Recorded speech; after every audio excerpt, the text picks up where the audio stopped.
ഒന്ന് തെസ്സലോനിക്കർ അധ്യായം 1. പൗലോസും സിൽവാനോസും തിമോഥെയോസും പിതാവായ ദൈവത്തിലും കർത്താവായ യേശുക്രിസ്തുവിലുമുള്ള തെസ്സലോനിക്ക സഭയ്ക്ക് എഴുതുന്നത്, നിങ്ങൾക്ക് കൃപയും സമാധാനവും ഉണ്ടാകട്ടെ. ഞങ്ങളുടെ പ്രാർത്ഥനയിൽ നിങ്ങളെ സ്മരിച്ചുകൊണ്ട് നിങ്ങൾ വിശ്വാസത്തിന്റെ വേലയും സ്നേഹപ്രയത്നവും നമ്മുടെ കർത്താവായ യേശുക്രിസ്തുവിനെ കുറിച്ചുള്ള പ്രത്യാശയുടെ സ്ഥിരതയും ഇടപെടാതെ നമ്മുടെ ദൈവവും പിതാവുമായവന്റെ സന്നിധിയിൽ ഓർത്തു ഞങ്ങൾ നിങ്ങൾക്ക് എല്ലാവർക്കും വേണ്ടി എപ്പോഴും ദൈവത്തിന് സ്തോത്രം ചെയ്യുന്നു.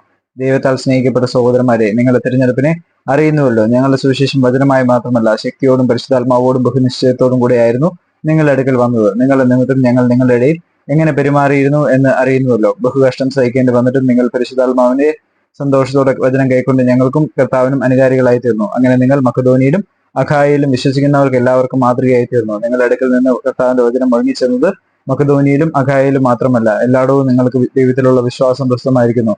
അതുകൊണ്ട് ഞങ്ങൾ ഒന്നും പറവാൻ ആവശ്യമില്ല. ഞങ്ങൾക്ക് നിങ്ങളുടെ അടുക്കൽ എങ്ങനെയുള്ള പ്രവേശനം സാധിച്ചു എന്നും ജീവനുള്ള സത്യദൈവത്തെ സേവിപ്പാനും അവൻ മരിച്ചവരുടെ ഇടയിൽ നിന്ന് ഉയർപ്പിച്ച തന്റെ പുത്രനും വരുവാനുള്ള കോപത്തിൽ നിന്ന് നമ്മെ വിടുവിക്കുന്നതിനുമായ യേശു സ്വർഗത്തിൽ നിന്ന് വരുന്നത് കാത്തിരിപ്പാനും നിങ്ങൾ വിഗ്രഹങ്ങളെ വിട്ട് ദൈവത്തെങ്കിലേക്ക് എങ്ങനെ തിരിഞ്ഞു വന്നു എന്നും അവർ തന്നെ പറയുന്നു.